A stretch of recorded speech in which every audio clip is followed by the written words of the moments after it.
Bass is not only the foundation of a piece of music pitch-wise, but also incredibly important from a rhythmic perspective. A solid bass line locked to an infectious drum groove is the holy grail of dance music. So this month, I'll be looking at some of the ingredients that can help transform a basic bass line into a killer groove. When programming a bass part in your DAW, you'll need to adopt slightly different approaches when working with synth bass or bass guitar samples. So I'll be looking at how to construct both synth-based and more real-sounding bass parts. I'll be using DopeVST's Bass Engine CM plugin, available to download from the CM plugin suite, then moving on to some more advanced techniques using Wave's Bass Fingers virtual bass instrument. If you already have a chord progression, start by working out what the root note of each chord is, then lock those notes down with the bass on each chord change. This example progression uses 4 bars of E minor chord stabs, 2 bars of C minor, and 2 of A minor.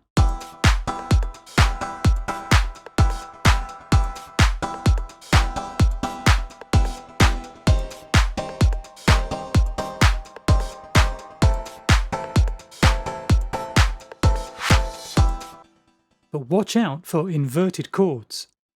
These are first inversion minor chords, which means that the root note is not the lowest note, but is actually the top note in each chord.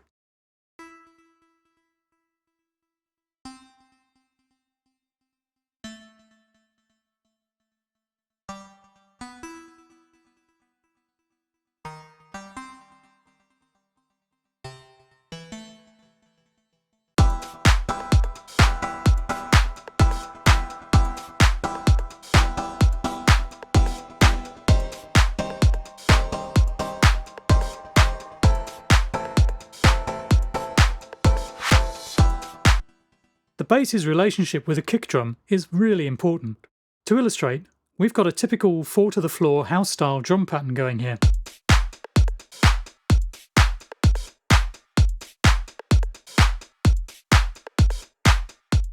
To begin creating a bass line to go with it, I'll start by simply placing a root note for each chord on each kick drum beat.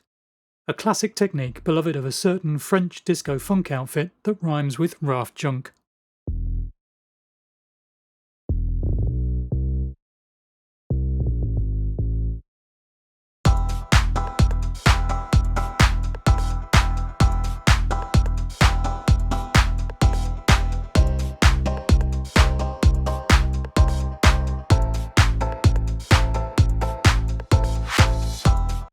Incidentally, if we were to shift this whole thing an eighth note to the right onto the offbeats between the kicks, we'd have your classic trance bass line.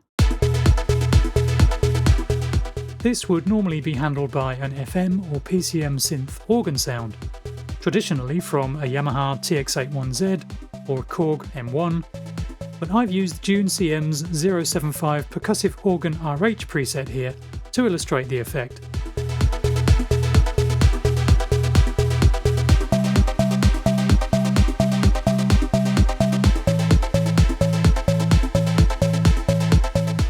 The first beat of the bar is called the downbeat, and reinforcing this with a bass note is always a good place to start. So for our next step, let's switch back to our original 4 on the floor timing and create some space by removing the 4th note in each bar, leaving bass notes on beats 1, 2 and 3, coinciding directly with the first 3 kick drum beats.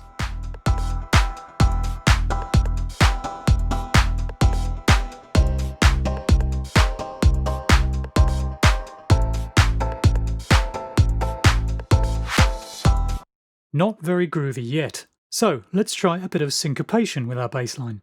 Syncopation is a term for when the rhythm of what you're playing goes around and in between the beats you're playing over. So, in every second bar, I'm going to move the first 2 notes off the beat, but leave the 3rd where it is.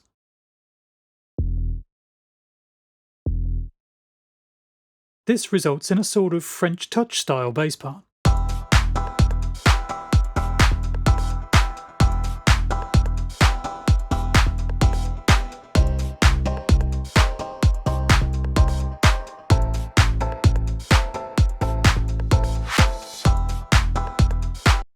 Now, if we vary the note lengths, we get very different results, since when it comes to making you pull a bass face, the gaps between the notes, in other words what you don't play, can be just as important as the notes themselves.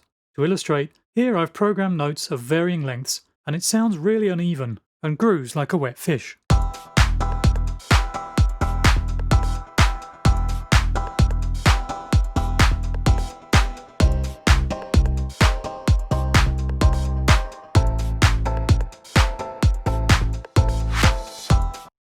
Now, here's the same part again, but with all the notes trimmed to the proper lengths, about just over an eighth note duration for our first 3 notes. Every second set of 3 notes now features an eighth note either side, with a 16th note in the middle, for a much tighter result.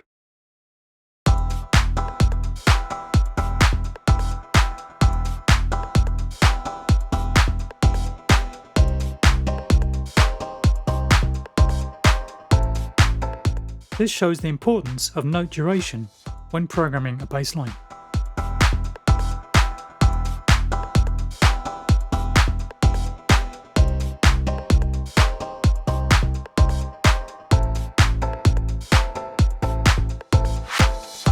Now let's switch to a sampled bass guitar sound.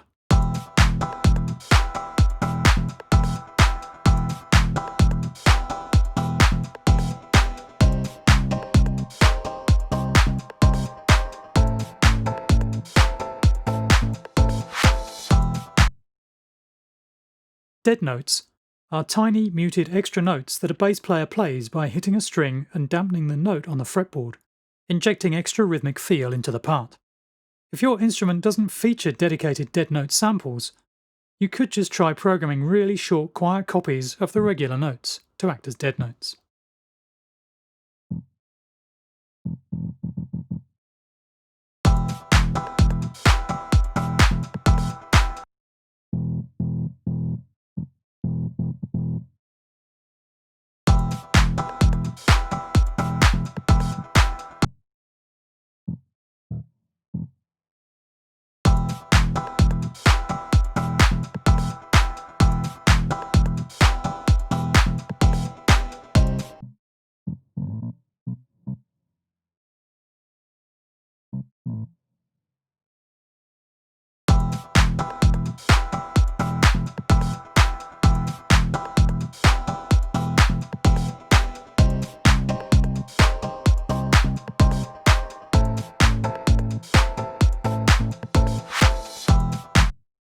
Here though, I'm using a Waves Bass Fingers preset that allows you to enter notes high up on the keyboard that trigger dead notes for each string.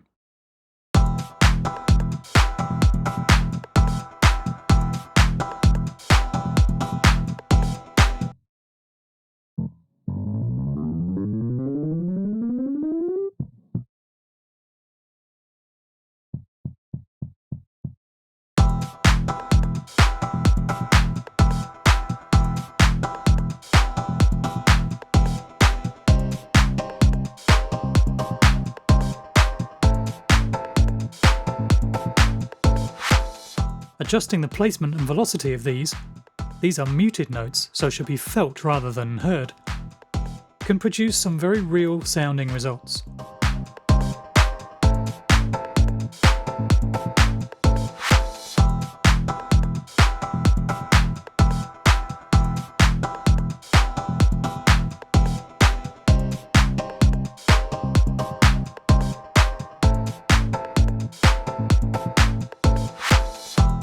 If you know the key of your song, its parent scale will tell you the best notes to use for fill-in notes to fit between the root notes in every second bar. If you check the first chord in your progression, this will often tell you the key. If your first chord is E minor, there's a good chance that you're in the key of E minor. So here I've used notes from the E minor scale as fill-ins over the E minor chord.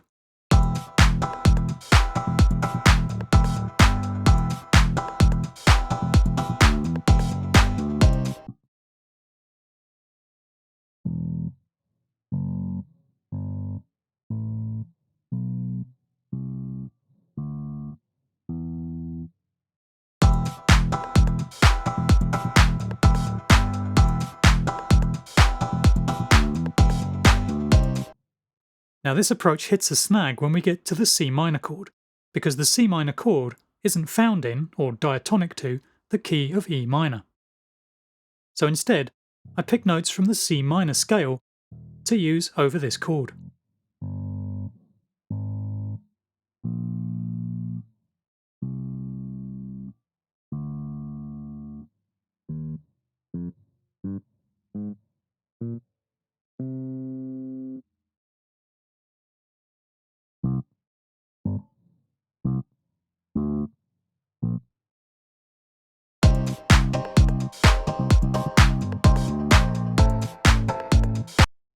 However, A minor is diatonic to the key of E minor, so I can swap back to notes from the E minor scale when we hit the last chord. And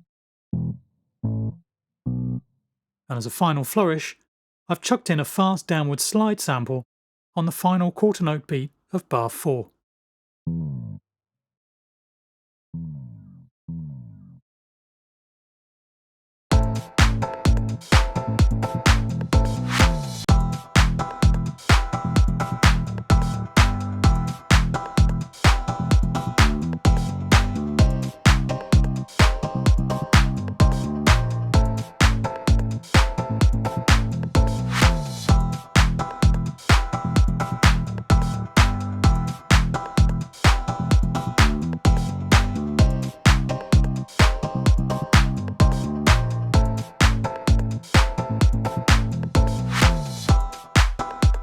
Finally, rounding off on a disco tip, Chic's Bernard Edwards was the king of disco bass, so the classic disco sound will always sound best played using a sample of a real bass guitar.